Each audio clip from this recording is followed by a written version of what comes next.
Today on Relearn Relationships, we're talking about breakups and reframing failures into growth opportunities.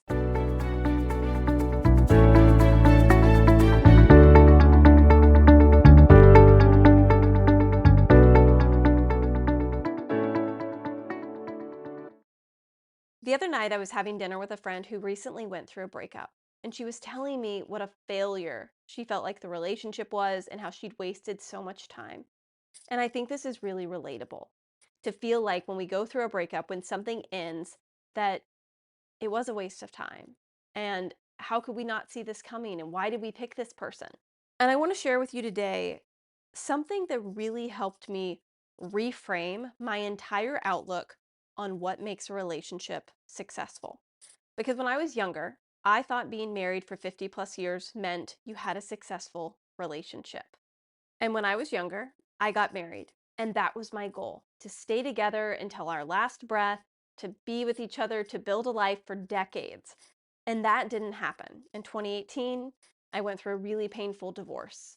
And at that time, I had those same sentiments my friend was having, that I'd wasted so many years, it was a complete failure, and that I would never have love again. Because when I compared my failure, my divorce, to what I thought a successful relationship was, it didn't match up. We weren't married 50 plus years. We didn't die of old age together. It ended. We broke up. And it wasn't until the relationship I had after that, which lasted about 2 years, also ended, that I really started to change my perspective on what it meant to have a successful relationship. Because through both of those experiences, I had grown, I had changed, I had become a better version of myself. And had I not experienced the hardships in those relationships, had I not experienced the great times in those relationships, and had I not experienced the ending of those relationships, I don't know that I would have grown as much. And so this idea started to percolate in my mind that maybe a relationship doesn't have to last a lifetime in order to be successful. Maybe the mark of a successful relationship is how much you grow through that experience with another person. I like to think of life as we're souls on this planet having a human experience. We're in Earth school and we're constantly given opportunities to learn and grow. And our lives, a lot of times, do not go the way we intend them to, because most of us, when we get into relationships, we're not thinking about the ending. We're thinking about where we want the relationship to get to. We're thinking about forever. But statistically speaking, we know that the divorce rate in the Western world is over 50%.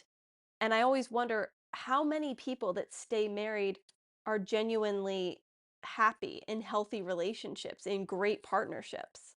And personally, I don't think staying with someone when you're just making each other miserable is a success. I think a relationship where you're growing is a success. And sometimes that growth comes in the end of the relationship. Now, a quick caveat, there are definitely relationships where you are with someone who is truly a harmful person, truly someone who is seeking to cause harm to others. So if that is your experience, that's a different topic than this podcast. And please get support. And if you can't find support, feel free to reach out to me and I will help connect you with that support. But even if you're in a relationship that maybe wasn't the best experience, maybe there was cheating, maybe there was a lot of lying, maybe you were just anxious a lot of the time. If you're constantly having a repeated cycle of relationships where you don't feel secure, you don't feel loved, you don't feel like you can communicate, if you keep blaming the people you're in relationships with, you'll never grow. Because we don't grow by finding fault and blaming others. We grow by looking at ourselves and taking responsibility for our lives. Because at the end of the day, and I mean this with all the love in the world, you are the common denominator in all of your relationships.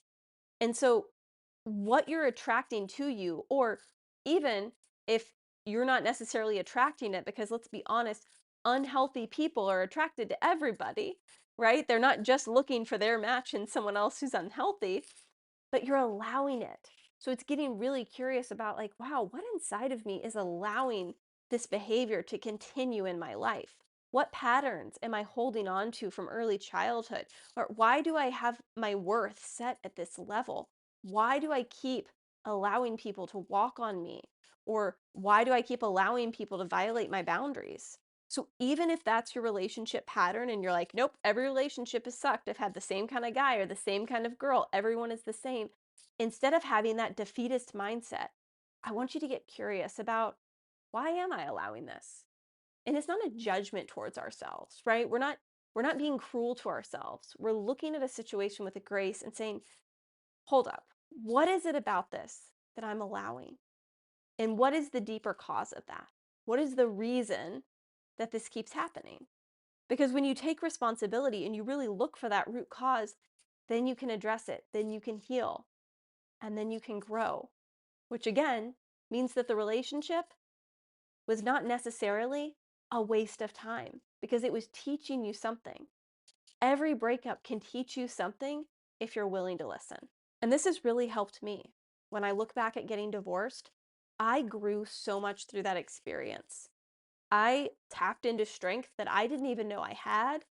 And I actually look back on the process of getting divorced and I'm proud at how I handled myself.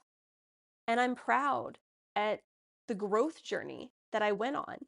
And I even got to experience a beautiful moment. I might have already shared this on the podcast that recently my former spouse and I had to put down a dog that we shared together for 13 years. And it was a really beautiful moment because my partner was there, his wife was there. And I never thought that a moment like that would happen right when I was at the end of our marriage.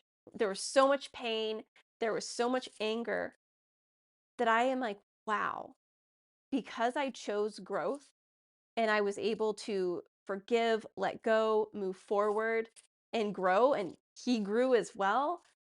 We had that moment. We got to share with the two people that we each love most in our lives. And that doesn't happen if you just label the end of a relationship a failure or a waste of time. Now, I'm not saying you're going to have a moment like that with a former spouse or an ex partner, but you can have that for yourself. You can have that internal shift for yourself where you're like, wow, I can look back on that experience with grace and compassion towards myself because I got something from it. And another thing that really helped me with this reframe of the ending of a relationship not being a failure was I stopped looking at my life as a novel and I started looking at my life as a series of short stories. Because if my life was a novel, then those relationships should have made it to the end. That would have been beautiful. But I realized that no, my life is a series of beginnings and endings. And it's in those endings that I find the most opportunity to grow. I look at my relationship now and I hope and I desire for this relationship to go the long run. That's what I want, truly. But I'm also unattached to the outcome because I know that no matter what happens, it will happen for me and it will contribute to my growth. Whether that means my partner and I are together until one of our last breaths or we go separate ways at some point. Because the experience that we're having now together is beautiful and it means something, even if it doesn't last forever. So I hope that this was maybe a little bit of a perspective shift. And if you're in the middle of a breakup or you've gone through a breakup and you're just feeling like you wasted so much time, I just encourage you to get curious about, how did I grow through this relationship? What did I learn about myself? What did I learn about other people in this relationship? And if you can't think of anything, that's okay. What can you learn now? What opportunities for growth are there for you now? And if you feel overwhelmed and like you're still drowning in the emotion that comes with the end of a relationship, I'd love to share with you my Feel to Heal starter kit. It's a free guide, free meditation to help you start tapping into your emotions so you can truly experience them and let them go. If that's something you would like, please check out the show notes to get that link. And until next time, I hope you choose growth.